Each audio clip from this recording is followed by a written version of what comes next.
अस्सलामुअलैकुम दोस्तों, आज जो मेरा टॉपिक है वो है यूनिट वेक्टर। इस टॉपिक की ख़ास बात यह है कि ये जो सा टॉपिक है यूनिट वेक्टर, ये पूरी फ़िज़िक्स में आगे यूज़ होगा। और इस वीडियो के मैं एक ख़ास बात आपको बताता चलूँ कि आगे वीडियो में चलकर मैं आपको ईटा के मुतालिक जो से क्वेश्चन हर दफ़ा ईटा में आते हैं वो भी बताऊँगा, जिससे आपके कंसेप्ट और अच्छे हो जाएंगे और आप ईटा को भी क्वालिफाई कर सकेंगे। अगर आपको एक मेरी छोटी सी आपसे रिक्वेस्ट है कि आपको अगर ये वीडियो अच्छी लगे तो इसको शेयर ज़्यादा से ज़्यादा करें और इसको लाइक करें और मेरे चैनल को सब्सक्राइब करें, ताकि आपको मेरी वीडियो सबसे पहले मिल सके।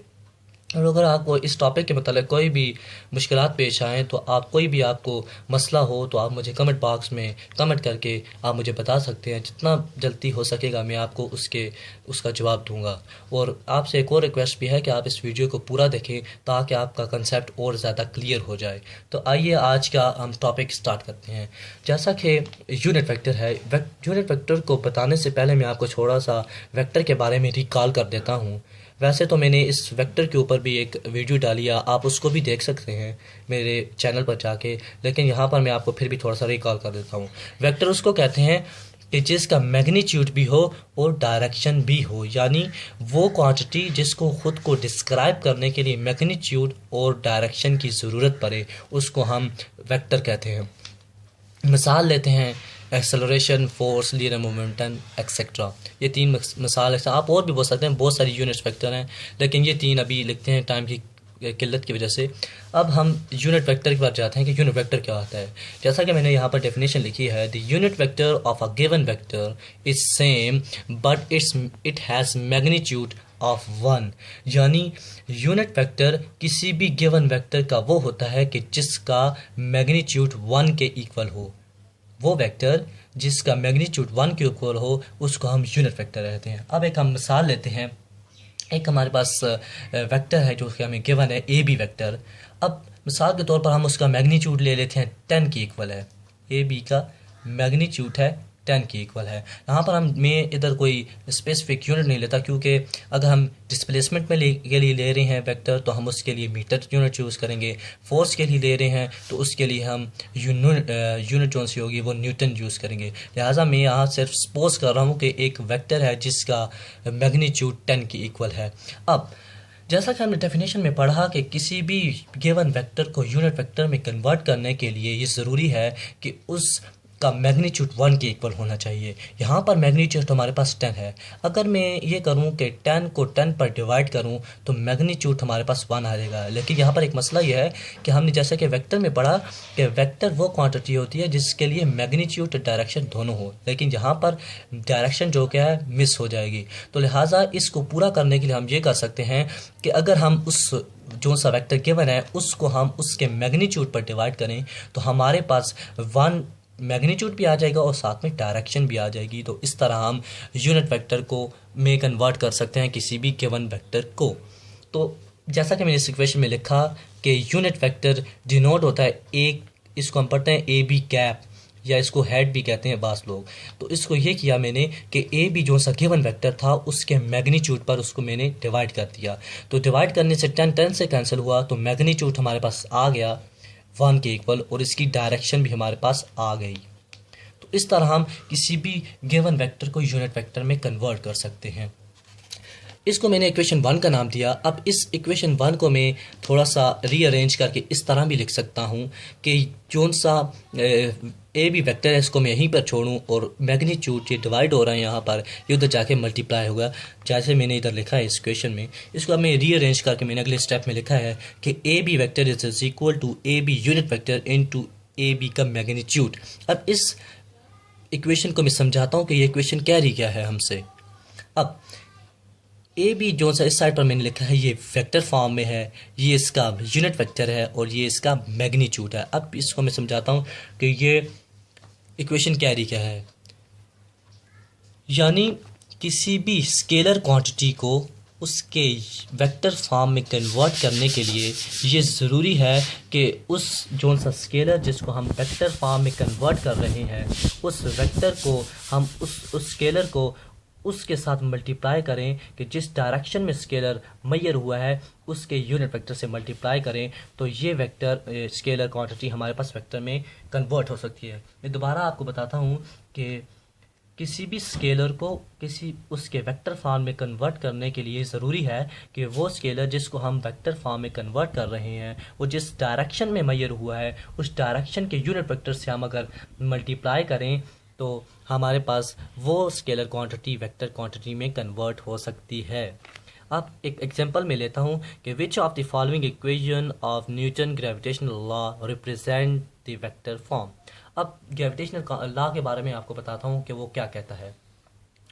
तो यूनिट वेक्टर ये ग्रेविटेशनल लॉ ये है कि किसी भी दो पॉइंट ऑब्जेक्ट जिनका m1 मास है पहले ऑब्जेक्ट और दूसरे का m2, उस का जो उसके उनके दरमियान जो डिस्टेंस है वो मिसाल के तौर पर r के इक्वल है।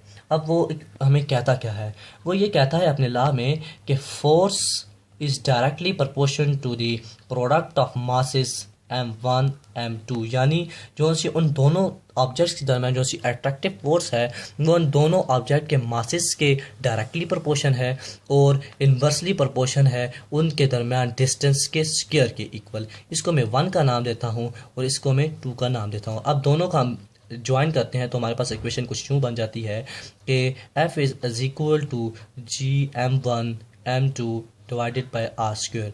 यहाँ पर ये जो सा g है ये प्रोपोर्शनैलिटी कांस्टेंट है जिस ऑफ ग्रेविटेशनल लॉ का ये वो है कांस्टेंट है। अब हमें जैसा कि क्वेश्चन में उसने बताया है, क्वेश्चन पूछा है कि कौन सी इक्वेशन ग्रेविटेशनल लॉ को रिप्रेजेंट करती है कि वो इसके वेक्टर फॉर्म में है। अब हमारे पास 3 उसकी ऑप्शंस आ जाते हैं। पहला ऑप्शन है उसका कि f12 vector is equal to G m1 m2 into r12 vector divided by r square. दूसरा है, पहले मैं इसको मैं लिख लेता हूँ फिर आपको समझाता हूँ कि ये पूछ रहा क्या है, ये क्या हो रहा है इसमें। 2 is equal to G m1 m2 into r12 divided by r square. तीसरी है f12 is equal to G m1 m2 into r12 vector divided by r cube. f चौथी है हमारे पास ऑप्शन, वो है 21 is equal to G m1 m2 into r12 का unit vector divided by r3। Sorry यहाँ पर आता है ऑप्शन में कि ये यूनिट वेक्टर है, यहाँ पर वेक्टर नहीं है यूनिट वेक्टर है। अब यहाँ पर जो सी फोर्स है वो 1 2 यहाँ पर क्या मतलब है कि 1 2 यहाँ पर क्या बता रहा है, यानी जो सी फोर्स लग रही है m1 मास पर ड्यू टू m2 उसको हम रिप्रेजेंट कर रहे हैं f12 के साथ। तो चलिए इस जो सी हमें जो सा क्वेश्चन दिया उसको पहले हम खुद कन्वर्ट करते हैं उसके वेक्टर फॉर्म में। तो यहाँ पर ऊपर आ जाते हैं कि हम उसको कैसे कन्वर्ट कर सकते हैं।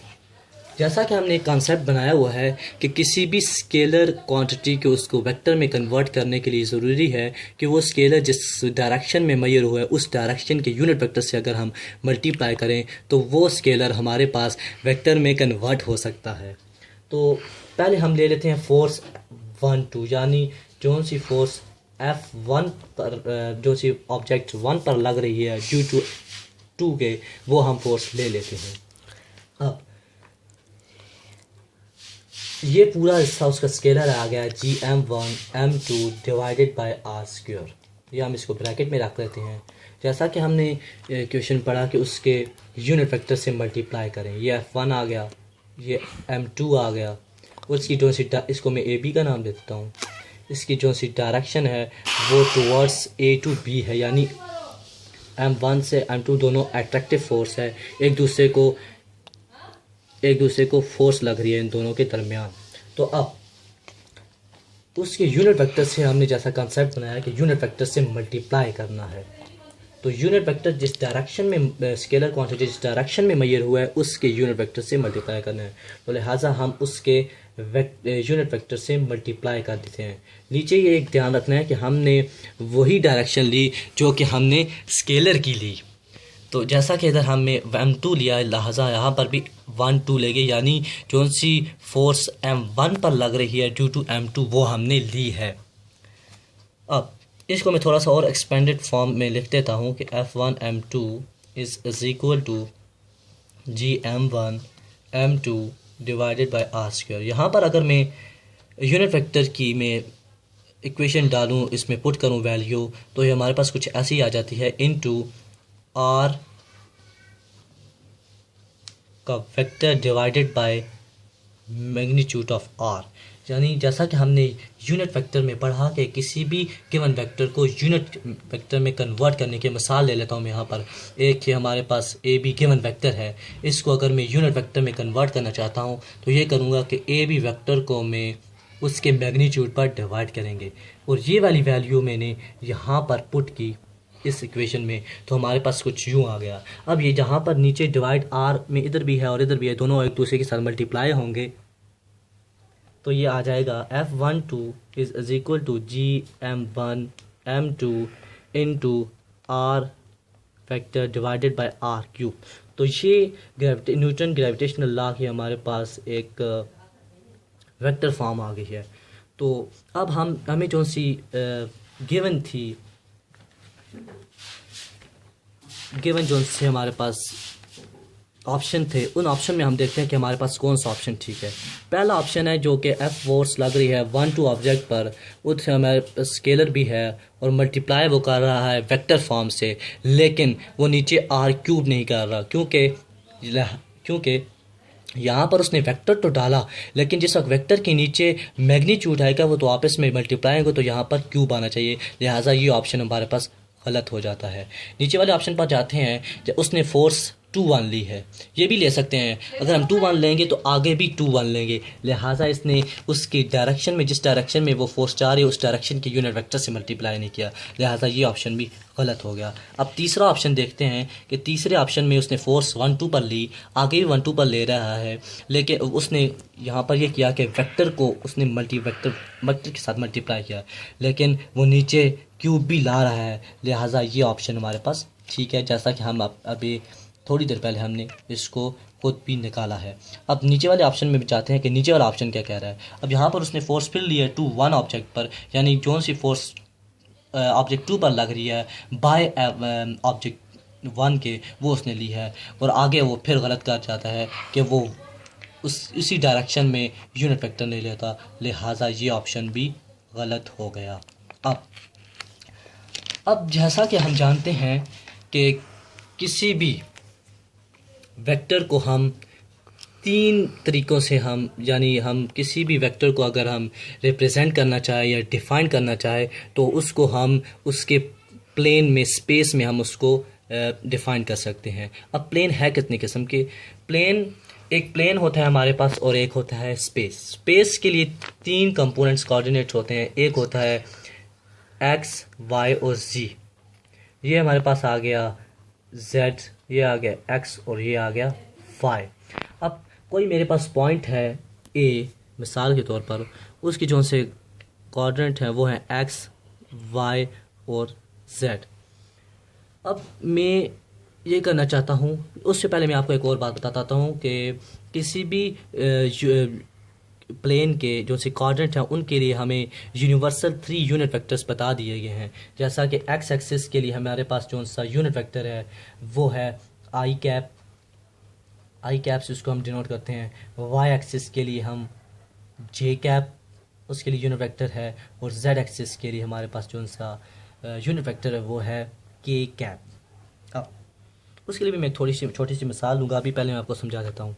अब एक पॉइंट हमें गिवन है स्पेस में ए, उसकी अगर मैं अगर एक परपेंडिकुलर ड्रा करूं एक्स एक्सिस पर, एक्स वाई प्लेन पर मैं एक परपेंडिकुलर ड्रा करूं, तो वो जो सी मैंने लाइन ड्रा की है, परपेंडिकुलर लिया है, वो z के, जैसा कि हमें नज़र आ रहा है कि वो z के परपेंडिकुलर है, लिहाजा ये जो सी लेंथ है वो z की इक्वल हो जाएगी। और अगर मैं यहाँ पर y कोऑर्डिनेट के परपेंडिकुलर पैरेलल एक में परपेंडिकुलर लाइन ड्रा करूं एक्स एक्सिस पर, तो ये जो सी लेंथ है वो वाई की इक्वल आ जाएगी। और यहाँ पर मैं एक्स एक्सिस के एक पैरेलल लाइन ड्रा करूं वाई एक्सिस पर, तो वो इक्वल आ जाएगी एक्स एक्सिस के। तो अब वो हमें कहता है, इसको मैं अब नाम दे देता हूँ, ये ओरिजिन ओ आ गया, ये हमारे पास थोड़ा सा मैं इसको नीचे कर देता हूँ, ये आ गया ए पॉइंट, ये आ गया बी और ये आ गया सी। अब वो हमें कहता है कि सी ओ वेक्टर को आप रिप्रेजेंट करें। अब जैसा कि हमने पढ़ा है कि किसी भी स्केलर क्वांटिटी को वेक्टर क्वांटिटी में कन्वर्ट करने के लिए ज़रूरी है कि उस स्केलर को उसी के डायरेक्शन के यूनिट वेक्टर से मल्टीप्लाई किया जाए। अब हमारे पास पता है कि इसका मैग्नीट्यूड क्या है, एक्स के इक्वल है, और इसका हमने एक्स एक्सिस का जो सा हमने यूनिट वेक्टर बताया हुआ है, यूनिवर्सल यूनिट वेक्टर, वो है आई, तो उसके साथ हम इसको मल्टीप्लाई कर देंगे, तो ये हमारे पास ये स्केलर इसके वेक्टर फॉर्म में कन्वर्ट हो गया। अब एक और ले लेते हैं, हमारे पास वो कहता है कि सी बी। अब एक बात और इधर ये है कि अक्सर ये एक मिसकंसेप्ट हो जाता है कि हम डायरेक्शन का ख्याल नहीं रखते। अब जैसा कि डायरेक्शन उसने दिया सी टू ओ, यानी यहाँ से एक्स एक्सिस के ये डायरेक्शन नेगेटिव डायरेक्शन में जा रही है, तो लिहाजा यहाँ पर जो सा हम यूनिट वेक्टर है वो नेगेटिव लेंगे, क्योंकि ये नेगेटिव डायरेक्शन में जा रहा है। ये हमेशा हम मिस्टेक कर देते हैं, और इसलिए ये ज़रा सा ध्यान में रखें और गौर से देखें, और आगे क्योंकि न्यूमेरिकल्स में भी ये वैल्यू यूज़ होगी, तो इसको ख्याल रखें डायरेक्शन का ज़रूर। अब एक और हम और लेते हैं कि ओ ए को हम रिप्रेजेंट करते हैं, ओ ए को, ओ जैसा कि पॉजिटिव वाई एक्सिस में आ रहा है, तो लिहाजा वाई एक्सिस का हमने जो सा यूनिट वेक्टर अभी देखा है वो है जे कैप, तो उसके साथ मैग्नीट्यूड के साथ मल्टीप्लाई कर देंगे, ये जे कैप आ गया यानी यूनिट वेक्टर उसका। और जैसा कि ये परपेंडिकुलर है वाई एक्सिस की, उसकी वैल्यू वाई की इक्वल है, तो लिहाजा ये भी वाई की इक्वल हो जाएगा, इनटू हम वाई कर देंगे। तो ये इसी तरह हम और की भी निकाल सकते हैं। मैं दो की इसलिए निकाल रहा हूँ कि वीडियो ज़्यादा लंबी हो रही है ताकि आप बोर ना हो। तो अब हम जाते हैं ईटा बेस्ड क्वेश्चन पर कि कौन से क्वेश्चन पिछले एग्जाम में ईटा में आ चुके हैं। सबसे पहले तो एक इजी सा क्वेश्चन जो सा आप समझ गए होंगे, एक क्वेश्चन पिछले कुछ अरसे से ईटा में आ रहा है जो कि बड़ा इम्पॉर्टेंट है। वो क्वेश्चन है कि a unit vector has option देता है मैग्नीट्यूड बट नो डायरेक्शन। मैं शॉर्ट फॉर्म में लेता हूँ ताकि आपका टाइम ज़ाया ना हो। दूसरा है has direction but no magnitude. तीसरा है has magnitude equal to 1 and a well defined direction. चौथा ऑप्शन वो देता है हमें कि has magnitude equal to 1 and not a well defined direction. अब जैसा कि हमने यूनिट वेक्टर में पढ़ा कि वेक्टर वो होता है कि जिसका एक तो मैग्नीट्यूड भी हो और उसकी डायरेक्शन भी हो, लिहाजा पहला ऑप्शन गलत हो जाता है। दूसरा ऑप्शन ये है कि has direction but no magnitude. अब हमने यूनिट वेक्टर में ये पढ़ा गया कि उसकी डायरेक्शन तो होगी, साथ में उसका मैग्नीट्यूड 1 के इक्वल होगा, लिहाजा यहाँ पर उसने बोल दिया कि नो मैग्नीट्यूड, ये ऑप्शन भी गलत हो गया। अब तीसरे ऑप्शन में ये कहता है कि has magnitude is equal to 1, यानी उसका मैग्नीट्यूड 1 के इक्वल है, and has a well defined direction, तो ये ऑप्शन उसका ठीक हो गया। कितना आसान सा क्वेश्चन उसने पूछा है। बाज़ लड़के इसको भी गलत करते हैं क्योंकि वो ध्यान नहीं देते।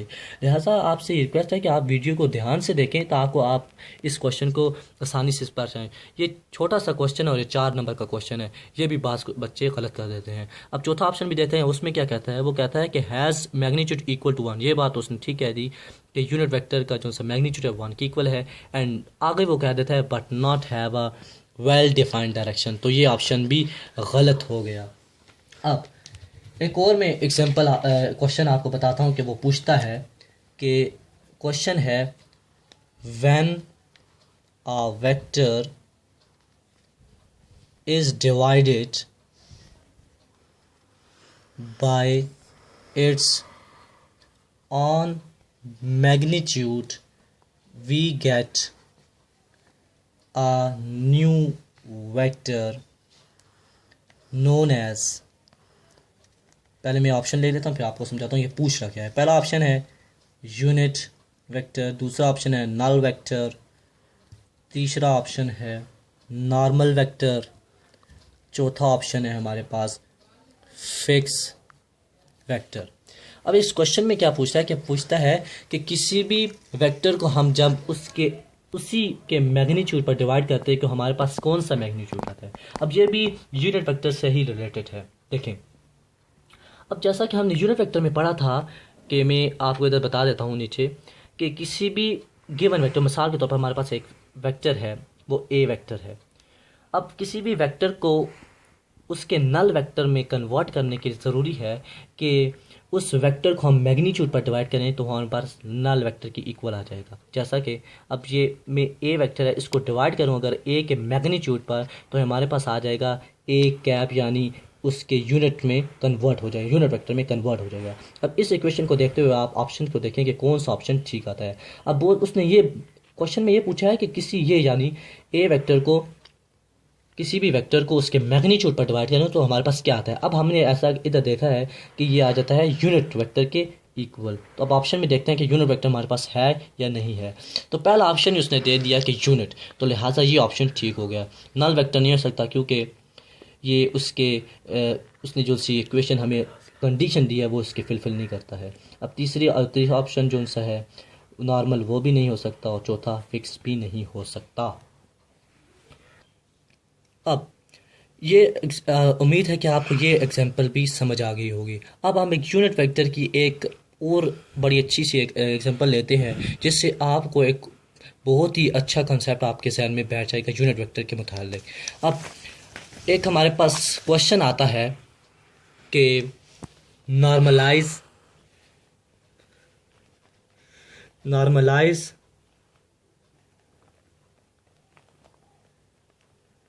3 वेक्टर एंड 3 4 वेक्टर, यानी क्वेश्चन दे देता है कि वेक्टर है हमारे पास 3 4, उसको हम नॉर्मलाइज करें। अब नॉर्मलाइज का ये मतलब क्या है कि यानी उसका मैग्नीट्यूड हम उसको फाइंड करें, मैग्नीट्यूड को। ये यूनिट वेक्टर से मुतालिक के क्वेश्चन है कि उसको मैग्नीट्यूड, सबसे पहले हमें मैं आपको बताता चलता हूँ कि हम मैग्नीट्यूड कैसे फाइंड कर सकते हैं किसी भी वेक्टर का। उसके लिए ज़रूरी है कि मिसाल के तौर पर मैं एक ए बी वेक्टर ले लेता हूँ, उसका मैग्नीट्यूड हम कैसे फाइंड करेंगे। उसका मैग्नीट्यूड फाइंड करने के लिए ये ज़रूरी है कि A square plus B square under the root, यानी ए और बी की वैल्यू डाल के पुट करके उसको स्क्वायर लेके ऊपर अंडर रूट ले लेना। अब जैसा कि हमें इधर गिवन है 3 और 4, मैं इसमें ही पुट कर देता हूँ। ए बी आ गया इक्वल हमारे पास ए की वैल्यू 3 आ गई, 3 का स्क्वायर प्लस 4 का स्क्वायर अंडर द रूट। अब ए बी इक्वल आ गया 9 plus 16 under the root. A B is equal to आ गया 9, 25 हो जाता है, 9 और 16, और 25 का अंडर रूट अगर हम लें तो हमारे पास 5 के इक्वल आ जाता है। अब उसके बाद ये हम करते हैं कि since vector has magnitude 1 we want to have magnitude equal to 1, क्योंकि हमने यूनिट वेक्टर हम पढ़ रहे हैं तो लिहाजा हमारे पास एक मैग्नीट्यूड, उसका मैग्नीट्यूड 5 के इक्वल आ गया। अब हमने उसको 1 के इक्वल लाना है ताकि वो यूनिट वेक्टर बन जाए। तो उसके लिए हम क्या करेंगे कि हम ये मैं लिख के आपको बताता हूँ, वी नीड टू डिवाइड, जैसा कि हमने उस पीछे टॉपिक में हमने कंसेप्ट बनाया कि we need to divide the vector 3 4 by 5 which is the same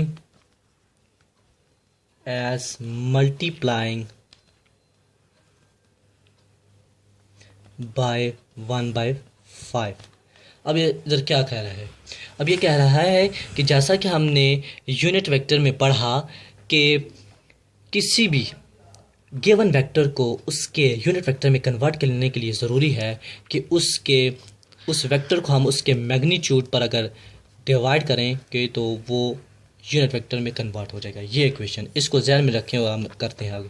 इस ऊपर 2 लाइनों में जो सा मैंने लिखा है वो भी यही कह रहा है कि हमें गिवन है वेक्टर 3 4, उसको हम डिवाइड करते हैं, 3 4 को डिवाइड करते उसके मैग्नीट्यूड, और मैग्नीट्यूड अभी हमने निकाला है जो कि 5 के इक्वल है, उसको हम डिवाइड करें अगर 5 पर तो हमारे पास ए बी यूनिट वेक्टर के इक्वल आ जाएगा।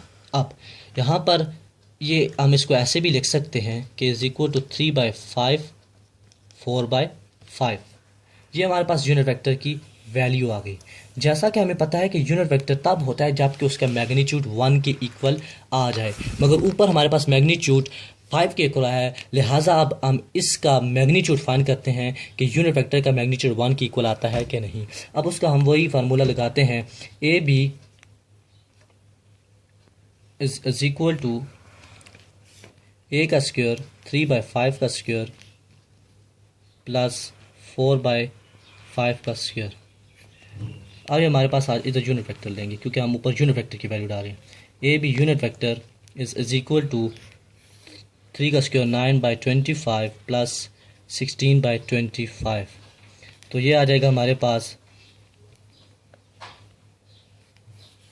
25, इसका एलसीएम आ गया 9 + 16, तो ये आगे आ गया A B unit vector is equal to 9 + 16 हमारे पास आ जाता है 25 डिवाइडेड बाई 25 से कटेगा तो हमारे पास आ जाएगा ए बी का यूनिट वेक्टर 1 के इक्वल अंडर द रूट, और ए बी हमारे पास आ जाता है 1।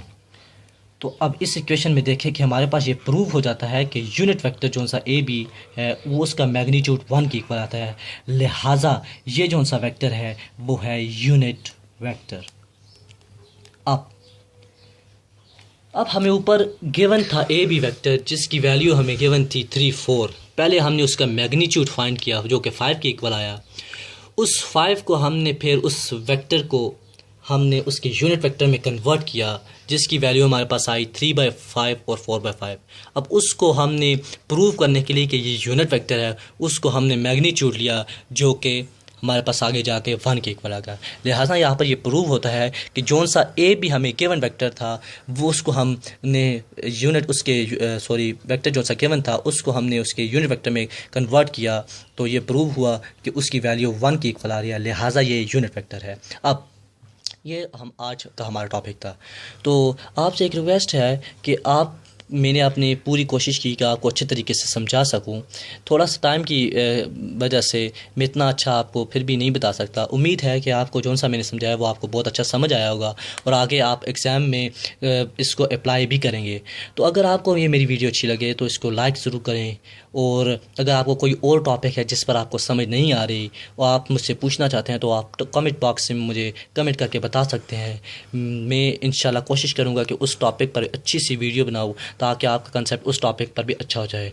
तो आपसे इजाज़त चाहता हूँ, इंशाल्लाह अगली वीडियो में मिलेंगे। अल्लाह हाफिज़।